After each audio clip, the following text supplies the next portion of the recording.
உங்கள் தங்க நகை விற்று உடனடி பணம் பெற மேக்ஸ் கோல்ட் கால் 04445454545.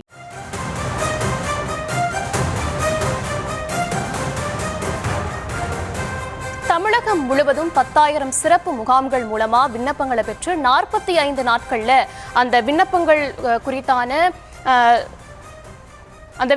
குறித்தான இதை பெற்று மக்களுடைய குறைகளை நிவர்த்தி செய்வதற்காக உங்களுடன் ஸ்டாலின் திட்டம் வருகின்ற ஜூலை 15ஆம் தேதி முதல் அமலுக்கு வர இருக்கிறது. இந்த திட்டம் தொடர்பாக ஆளும் கட்சியும் எதிர்க்கட்சியும் தொடர்ந்து விமர்சனங்களையும் அவங்களுடைய கருத்துக்களையும் பகிர்ந்துட்டு இருக்காங்க.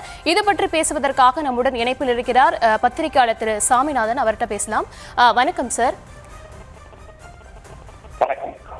உங்களுடன் ஸ்டாலின் திட்டத்தை மக்களுக்கான திட்டம் அப்படின்னு சொல்லி அரசு தரப்புல சொல்றாங்க. எதிர்க்கட்சிகள் என்ன சொல்றாங்க அப்படின்னா, வருகின்ற சட்டமன்ற தேர்தலை மனசுல வச்சுதான் மறைமுக வாக்கு சேகரிக்கும் திட்டமா இந்த திட்டம் செயல்பட போகுது அப்படின்னு சொல்லி எதிர்க்கட்சிகள் தரப்புல இருந்து சொல்லப்படுது. உண்மையில் இது மக்களுக்கான திட்டமா? இது எப்படி செயல்பட போகுது? இது குறித்தான உங்களுடைய பார்வை என்ன? நிச்சயமா இது ஒரு மக்களுக்கான திட்டம் தான். ஆனா இது தேர்தலுக்கு சில மாதங்கள் மட்டுமே இருக்கிறதுனால, அறிவிக்கப்பட்டிருக்கிறதுனால அது விமர்சனத்துக்குள்ள இருக்கு. அதே நேரத்துல இது தமிழ்நாடு இப்ப மு க ஸ்டாலின் அரசு இது ஒரு புதுமையான திட்டம்னு எதுவும் கிடையாது. இதுல கிட்டத்தட்ட ஏற்கனவே முந்தைய அதிமுக ஆட்சியில அம்மா திட்ட முகாம் அப்படிங்கக்கூடிய பேர்ல இதே திட்டம் தான். மக்களை தேடி நேரடியா போய் சான்றிதழ்களை வழங்குறது, எல்லா அதிகாரிகளும் ஒரே இடத்துல இருப்பாங்க. இந்த திட்டத்தை ஏற்கனவே போன அதிமுக ஆட்சியில கிட்டத்தட்ட 2011 இருந்து 21 வரையுமே ரொம்ப தீவிரமா செயல்படுத்தினாங்க. ஒவ்வொரு ஊராட்சி ஒன்றிய அளவுலையும் ஒவ்வொரு கிராம சுழற்சி முறையில இதே மாதிரி அதிகாரிகள் அனைவருமே போயிருப்பாங்க. அதற்கு பேர் அம்மா திட்ட சிறப்பு முகாம் அப்படிங்கிற பேர்ல அதிமுக ஆட்சியிலும் மேற்கொள்ளப்பட்ட திட்டம் தான். கிட்டத்தட்ட 4 ஆண்டுகள் ஆட்சி கடந்த இப்ப அதே திட்டத்தை வேறொரு பேர்ல நிறைவேற்றுறாங்க.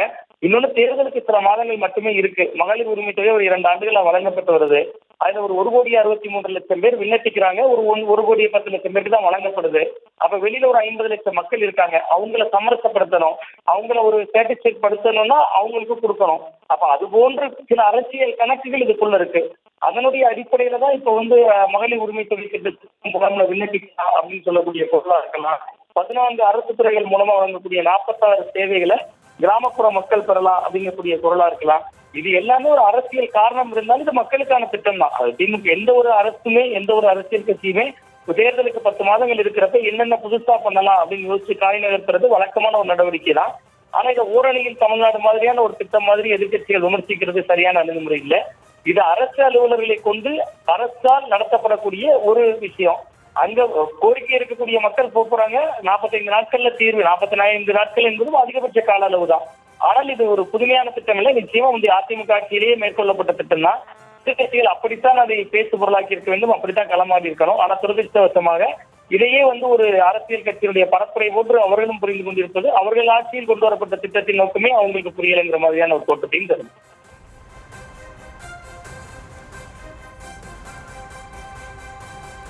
இணைப்பில் இணைந்தமைக்கு நன்றி திரு சாமிநாதன்.